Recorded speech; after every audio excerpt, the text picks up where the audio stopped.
సరే తెలంగాణ వచ్చేదాకా ఈ ఉద్యమం ఆగిపోదు.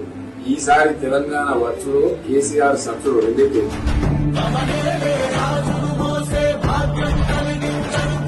రాష్ట్ర ఏర్పాటును ప్రకటించి తీరాలి, లేకపోతే నేను ఆమరణ దీక్ష కూర్చుంటాను.